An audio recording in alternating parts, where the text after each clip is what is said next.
Hello and welcome to my show off of the game that I've been making. Um, so far I've got a spaceship which can move around with the arrow keys and also shoot bullets out of its lasers. You can choose which cannon to fire out of using Q and E. You can spin with A and D, and forward and backward is W and S. I've got bounding boxes to the edge of the screen so you can't go off, and down here so I can have a heads up display down there, which is what the extra space is for. And this is my health bar. Currently there's no way of injuring my player, so I can't easily show that off, but I have tested it, and if I damage myself, this red bar will slowly go from this side down until eventually it completely vanishes, at which point this spaceship will blow up with the same effect as when the bullets just are hit the edge of the screen. What else have I done? Oh, right, also I've got it so it will point at my mouse when I hit space. Using the space bar as a trigger for this is not necessarily going to be in the final thing. This is definitely a still in build thing, as there's no actual gameplay at the moment. It's just going around a box. But if you move the mouse and hit space while hitting forwards, you can use it to create a very smooth and fluid motion. You can still fire while moving and turning, and the look in direction function is handled via the use of trigonometry and the angle between your mouse and the sprite. So if I let it catch up with my mouse, I get that where it's constantly trying to rotate to face it, but when I move forward it will then face directly backwards, continue 2 pixels, and then go straight back again. So I will probably have to add some form of orbiting code in to prevent this,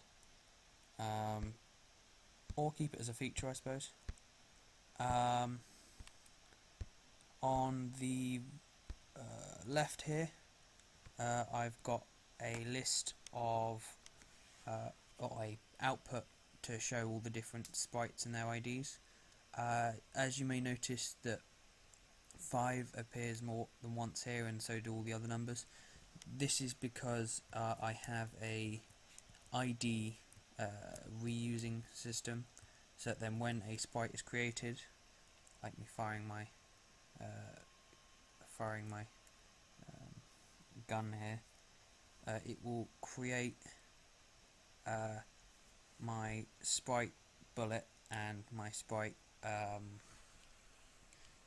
explosion at the same time, which is what these 2 top ones here are, and then it will create and remove. So when I fire it, it will create the. If I give myself slightly longer to talk over this by moving to the side of the screen, right? If I move up to the top, then I have the most space, and I have to fire down this corner. Right. So if I fire one of my guns, I have to go forward a bit. If I fire one of my guns, it creates the ID. In this case, it was 3 to begin with, and that will be the only one that it creates for a while. And this is because that's the actual ball particle that is firing across the screen. And then when it hits the edge of the screen, it will spawn the explosion effect, which will be the second sprite ID there, which is 6 in that case, and now it's 2 again.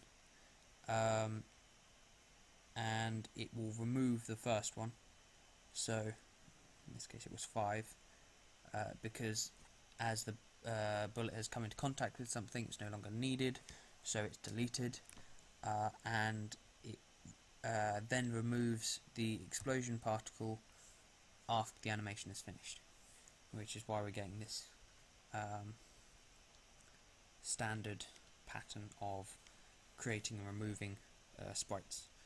I currently have this on output simply because that way it means if something doesn't fails to remove itself properly, or I'm getting really high levels on my sprites, I can start to debug and find where the problem is.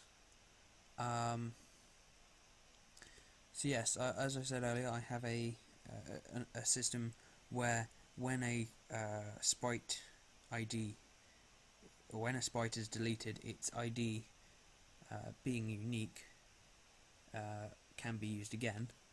So if I were to, so I add this to a list after fully removing all references to that ID of its previous user, and I add it to a list of free IDs.